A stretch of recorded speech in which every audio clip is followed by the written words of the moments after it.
დილამშვიდობის მეგობრებო, მოგესალმებით ყველას. მინდა რამდენიმე საკითხი შევეხო, შემდეგ შეგვიძლია უკვე დღის წესრიგით გათვალისწინებული საკითხების განხილვა, გადაწყვეტილებების მიღება.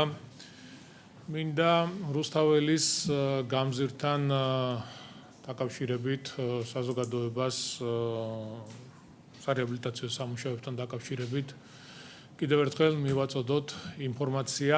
ესე იგი, ჩვენ სამუშაოები დავიწყეთ 23 ივლისს და მაშინვე საზოგადოებას უთხარით, რომ 4 თვე დაჭირდებოდა გამზირის სრულ რეაბილიტაციას. რა თქმა უნდა, აქ საუბარია მიწისქვეშა კომუნიკაციების განახლებაზე, მთლიანად ინფრასტრუქტურის მოწესრიგებას, თუმცა გარკვეული მედია საშუალებები ცდილობენ საზოგადოება შეიყვანონ შეცდომაში, მიაწოდონ არასწორი ინფორმაცია და თუ დააკვირდებით სოციალურ ქსელშიც მიზანმიმართულად აღნიშნულ სამუშაოებთან დაკავშირებით ყოველთვის არის მცდელობა გაავრცელონ ცრუ არასწორი ინფორმაციები და ჩემი თხოვნა იქნება თბილისელებისთვის, რომ არ ენდოთ ამ ადამიანებს, ძალიან ბევრი თაღლითია სამწუხაროდ, არ ენდოთ თაღლითებს ყოველთვის ეცადეთ, რომ მიიღოთ სწორი ინფორმაცია და მუნიციპალიტეტი ძალიან აქტიურად ყოველთვის გაავრცელებს სხვადასხვა საკითხებთან დაკავშირებით სიმართლეს, რომ თქვენ იცოდეთ თუ როგორ მიმდინარეობს სამუშაოები, რა ეტაპზეა და ასე შემდეგ. ეხლა ამას რატო ვსაუბრობ? ერთ-ერთმა ტელეკომპანიამ მიუხედავად იმისა, რომ მე გამოვედი მთავრობის სტომაზე და საზოგადოებას უთხარი, რომ სამუშაოებს დაჭირდებოდა 4 თვე, ერთ-ერთმა ტელეკომპანიამ, არ ვიცი რატომღაც დააფიქსირა, რომ ეს 2 აგვისტოს მოხდა, რომ სამუშაოების ვადა თითქოს ჩვენ გადმოვწიეთ და ოქტომბერში უნდა დავამთავროთ და ჩდებოდა თურმე ეჭვი, რომ სამუშაოები არაჯეროვნად იქნებოდა შესრულებული, უხარისხოდ შევასრულებდით და ეს ინფორმაცია მიაწოდეს საზოგადოებას. არ ვიცი ხა რატო უნდა კონდეს ეს დამოკიდებულება, რატო უნდა ცდილობდე, რომ მუდმივად სიცრუეში ამყოფო, თუნდაც თქვენი ტელემაყურებელი იმ კონკრეტულ ტელევიზიებს ვეუბნები ამას, ხო? აი წარმოუდგენელია, უბრალოდ ახსნა არ აქვს ამ ყველაფერს და კიდევ ერთხელ მოუწოდებ ყველას, რომ არ დაუჯეროთ ამ ცრუ მედიებს, ჩვენ ყოველთვის ძალიან აქტიურად საზოგადოებას ვაწვდით ინფორმაციას სამუშაოებთან დაკავშირებით. როგორც გითხარით, სამუშაოები ნოემბრის ბოლოს უნდა იყოს დასრულებული. თავისი მიწისქვეშა კომუნიკაციებით, საგზაო ინფრასტრუქტურით და ასე შემდეგ. გარდა ამისა, კრიტიკოსთა გარკვეულმა ჯგუფმა ესეც არ იკმარა და სოციალურ ქსელში გაავრცელა ინფორმაცია თითქოს რეაბილიტაციის ფარგლებში გამზირზე მასიურად იჭრება მრავალწლოვანი ხეები და თბილისის მერია მწვანე სივრცეებს ანადგურებს. ეს რა თქმა უნდა არის სიცრუე, რომელსაც ფაქტები არ ადასტურებს. მე მინდა საზოგადოებას ერთი მნიშვნელოვანი რამ შევახსენო. 2017 წლიდან მას შემდეგ, რაც თბილისის მერის პასუხისმგებლობა ავიღე, არც ერთი პარკი, არც ერთი რეკრეაციული სივრცე, არც ერთი სკვერი, არც ერთი სტადიონი არ გასხვისებულა იმისთვის, რომ იქ შემდეგ გარკვეული მშენებლობები და საცხოვრებელი კორპუსები აშენებულიყო. ჩვენ პირიქით ვაკეთებთ იმას, რაც წლების განმავლობაში არავის არ გაუკეთებია. არც ერთ დედაქალაქის მთავრობას. და პასუხისმგებელი ვარ თითოეულ ჩემს სიტყვაზე. ჩვენ ქალაქს და თბილისელებს პირიქით ვუბრუნებთ იმ პარკებს, იმ რეკრეაციულ სივრცეებს და სტადიონებს, რომელიც წინა ხელისუფლების პირობებში იქნა გასხვისებული და მილიონობით ლარი უჯდება ეს ყველაფერი ბიუჯეტს. ეს არის ორ განსხვავებულ მიდგომას შორის განსხვავება. ერთი მიდგომა იყო გაყიდე ქალაქი, ჩვენი მიდგომაა დაუბრუნე ქალაქი თბილისელებს. სწორედ ამიტომ ვაშენებთ ახალ პარკებს, ვქნით ახალ რეკრეაციულ სივრცეებს, ვრგავთ 10,000-ობით ხეს და ვაბრუნებთ იმ ტერიტორიებს, რომლებიც საზოგადოებამ წლების წინ დაკარგა და არ დავიწყებ ახლა ჩამოთვლას ყველა ამ ტერიტორიის სპორტული მოედნის თუ სივრცის. რაც შეეხება კონკრეტულ ხეებს, მერიის გარემოს დაცვის საქალაქო სამსახურმა უკვე გააკეთა აღნიშნულთან დაკავშირებით შესაბამისი განცხადება, თუმცა კიდევ ერთხელ გავიმეორებ, რომ თავისუფლების მოედანზე მოიჭრა ერთადერთი ხე, რომელიც იყო დაზიანებული, უღუროიანი და არსებობდა მისი წაქცევის რისკი. აი ესე გამოიყურებოდა ის კონკრეტული ხე, რომლის მოჭრა განახორციელა ჩვენმა შესაბამისმა სამსახურმა. გარდა ამისა, მიწის საფარის ნაწილის მოხსნის გამო სხვა ფორმირება ჩაუტარდა მიწისქვეშა გადასასვლელთან მდებარე მრავალწლიან ჭადარს, გადაიბელა თბილისის კლასიკური გიმნაზიის მიმდებარედ არსებული ჭადარიც. ეს ყველაფერი ხდება იმისთვის, რომ სამუშაოები წარიმართოს სწორად შეფერხებების და პრობლემების გარეშე. აქ საუბარია იმ ხეებზე, რომლებიც მიწისქვეშა გადასასვლელის მიმდებარე ტერიტორიაზე არის დარგული. თქვენ იცით, რომ მიწისქვეშა გადასასვლელებსაც რეაბილიტაცია უტარდება, საჭიროა მიწით მთლიანად გაიწმინდოს აღნიშნული გადასასვლელები, რადგან შესაბამისი სამუშაოები იყოს ჩატარებული, საიზოლაციო და ასე შემდეგ.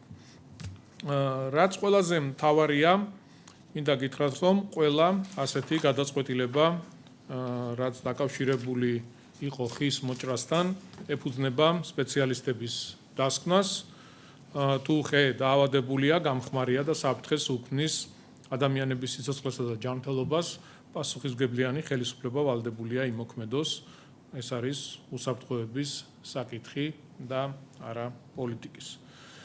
სამწუხაროდ ზოგიერთი პოლიტიკური ჯგუფი ცდილობს ადამიანის და ადამიანების უსაფრთხოებაც კი პოლიტიკური სპეკულაციის თემა და აქციოს. ჩვენ რა თქმა უნდა არ შევდივართ ამ თემებში, ჩვენი პასუხი ყოველთვის იქნება საქმე, ფაქტები და კონკრეტული შედეგები. ქალაქის სიყვარული სიტყვებით არ იზომება, თუ მართლა გიყვარს ქალაქი, პარკებს არ ყიდი. მათ იცავ, რეკრეაციულ სივრცეებს არ ამცირებ, პირიქით აფართოებ და ქალაქს არ ართმევ თბილისელებს, პირიქით უბრუნებ. და ზუსტად ეს არის ჩვენი პოლიტიკა, რომ რაც შეიძლება მეტი პარკი, მეტი რეკრეაციული სივრცე, მეტი გამწვანება უნდა კონდეს ჩვენს დედაქალაქს. რადგან რუსთაველის გამზირის რეაბილიტაციასთან დაკავშირებით ვსაუბრობ, მინდა მოგაწოდოთ ასევე ინფორმაცია.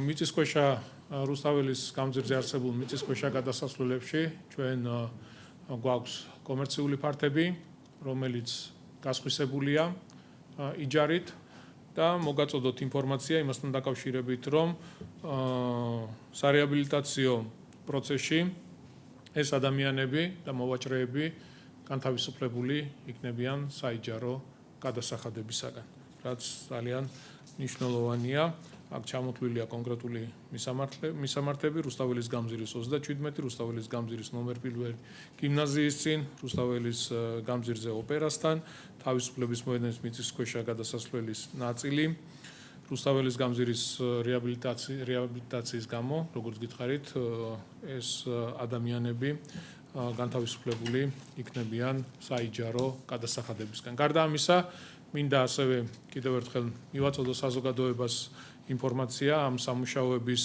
გამო კონკრეტულ ქუჩებზე დროებით გავთიშეთ ზონალური პარკირების სისტემა, სანამ სამუშაოები არ დამთავრდება, პარკირების სარგებლობა მოსახლეობისთვის იქნება უფასო და ზოგადად ყველა ადამიანისთვის რუსთაველის გამზირის მიმდებარე უბნებში, ქუჩებზე მთლიანად გამართულია ზონალურ საათობრივი პარკირება და ადამიანებს უპრობლემოდ შეუძლია ყოველგვარი გადასახადების გარეშე შეუძლიათ ისარგებლონ პარკირებით. ჩემი თხოვნა იქნება მთავრობის თომის შემდეგ გავავრცელოთ ეს კონკრეტული ქუჩები თუ რომელ ქუჩებზეა საუბარი.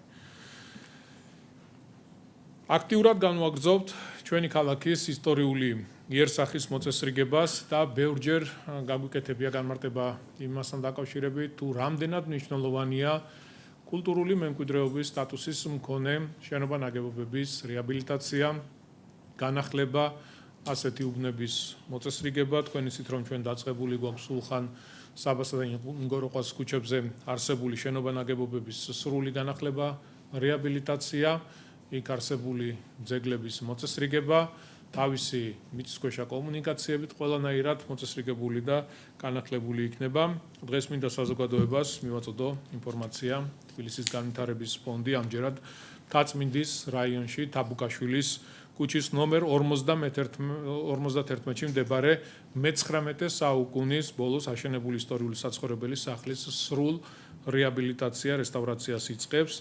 ნაგებობა გამოირჩევა თავისი უნიკალური განთავსებითა და არქიტექტურით.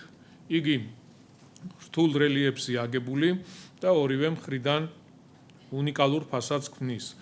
განსაკუთრებით საინტერესოა მტკვრის მარჯვენა სანაპიროს მხარეს არსებული სამსართულიანი ფასადი. შენობას ასევე გააჩნია ისტორიული ბაღის ნაწილი თაბუკაშვილის ქუჩის მხრიდან, სადაც შემორჩენილია მე-19 საუკუნის ხის კარები და ეზოს ავთენტური ელემენტები.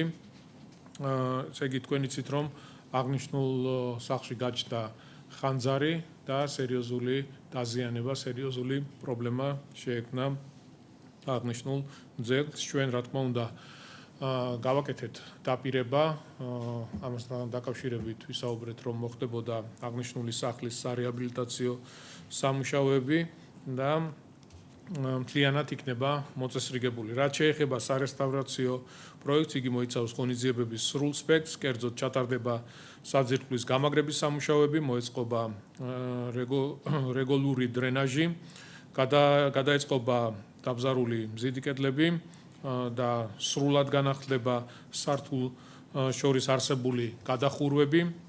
მოეწყობა ხის ახალი კონსტრუქცია, სახურავი დაიფარება თუნუქის ფურცლებით, აღდგება და რესტავრირდება მტკვრის სანაპიროსა და თაბუკაშვილის ქუჩის მხარეს არსებული ხის შუშაბანდები. თითოეულ ორნამენტზე, თითოეულ დეტალზე იქნება განსაკუთრებული ყურადღება. ძალიან მნიშვნელოვანი პროექტია, ძალიან მნიშვნელოვანი ძეგლია და მთლიანად იქნება რესტავრირებული და მოწესრიგებული. კიდევ ერთი ისტორიული შენობის კაპიტალურ რეაბილიტაციას ვიწყებთ, რომელიც ასევე ძალიან მნიშვნელოვანია. საუბარია ვერაზე პეტრიაშვილის ქუჩის ნომერ 14-ში არსებულ საცხოვრებელ სახლზე. შენობა კულტურული მემკვიდრეობის ძეგლია, მესამე კატეგორიის ავარიულობის ხარისხი და ბინათ მესაკუთრეთა ამხანაგობის განვითარების ხელშეწყობის პროგრამის ფარგლებში მოხდება მისი გამაგრება. პროექტით გათვალისწინებულია შენობის ფასადის რეაბილიტაცია, პირვანდელი სახის დაბრუნება, აქაც რა თქმა უნდა განსაკუთრებული ყურადღება დაეთმობა ყველა დეტალს. ძეგლი იქნება ყველანაირად მოწესრიგებული. 19 ოჯახი ცხოვრობს აღნიშნულ შენობა-ნაგებობაში, სამუშაოების ფარგლებში ეს ოჯახები ქირით იქნებიან უზრუნველყოფილნი, დროებით იქნებიან გაყვანილი და მათ უკვე სამუშაოები, როდესაც დამთავრდება 2027 წლის მარტში, გადაეცემათ ყველანაირად მოწესრიგებული, რეაბილიტირებული საცხოვრებელი ფართები. ეს იყო მეგობრებო, რის თქმაც მინდოდა, ჩვენ რა თქმა უნდა გავაგრძელებთ ძეგლების განახლებას, რეაბილიტაციას. ძალიან მნიშვნელოვანია ამ შენობების არსებობა ჩვენი ქალაქისთვის და ჩვენი ვალი და ვალდებულებაა, რომ მომავალ თაობებს რაც შეიძლება მეტი რეაბილიტირებული, მოწესრიგებული, განახლებული უბნები გადავცეთ. ეს ჩვენი ქალაქის სიმდიდრეა და დარწმუნებული ვარ, ყველა ვისაც უყვარს ჩვენი ქალაქი ამაყობს ამ ტიპის შენობა-ნაგებობებით და საჭიროა მათი განახლება, რეაბილიტაცია. ახლა შეგვიძლია გადავიდეთ დღის წესრიგით გათვალისწინებული საკითხების განხილვაზე და შესაბამისი გადაწყვეტილებების მიღებას. მადლობა.